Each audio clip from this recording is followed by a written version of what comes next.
When 18-year-old Jeremy Cook arrived at a parking lot in London, Ontario, he had no reason to suspect anything of the seriousness of the nightmare that was about to unfold. In attempting to locate his lost cell phone, the Canadian teenager had used an app to track it and had pinpointed its whereabouts to this seemingly innocuous location. This 18-year-old boy had no clue that by tracking his lost phone he'd pay the ultimate price. Eager to be reunited with his handset, Cook headed to the parking lot with his sister in tow. However, guided by a commonplace piece of mobile technology found on many people's phones, they were being led into a situation that was about to spiral fatally out of control. The tragic chain of events, which would ultimately unfold in the early hours of June 14, 2015, began innocuously enough when teenager Cook mislaid his cell phone in a taxi. With Cook having recently completed his studies at high school before going to London to take an internship while he honed skills as a carpenter, the loss of an expensive phone must have been a significant concern for the young man.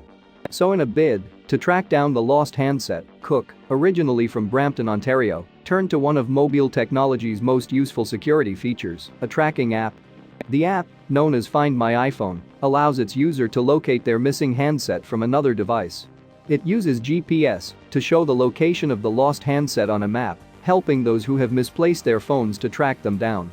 Yet although the app is designed to help people find their devices when they've simply been misplaced, and while it has the facility to remotely lock or erase the handset's data in the event of theft, some people use its tracking features to attempt to recover their phones if they've been stolen.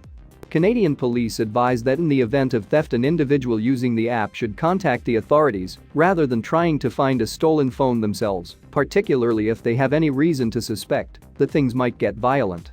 However, when the app revealed to Cook that his phone was at an address in northeast London, he set off with his sister to hunt it down.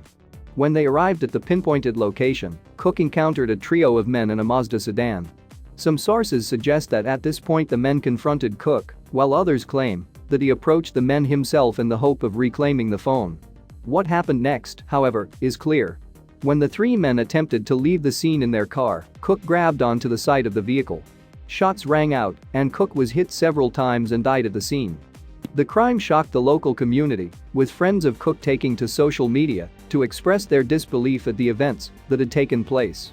Meanwhile, various media outlets took the incident as a cue for a debate on the safety issues surrounding tracking apps and theft. For Cook's friends and family, though, the ordeal was in some sense just beginning.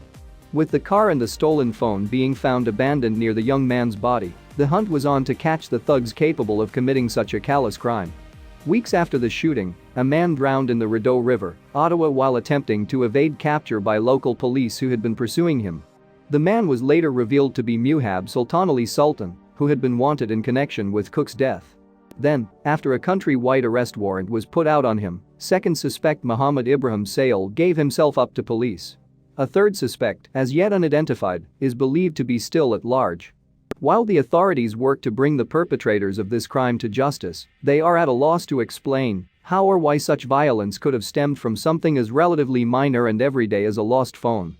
No one ever would have predicted, or even thought, that the loss of life would have resulted from the loss of a phone, said Ken Steeves of the London Police.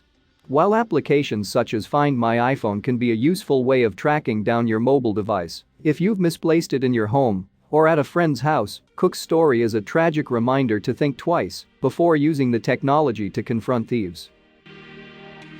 Thanks for watching, and don't forget to like and subscribe.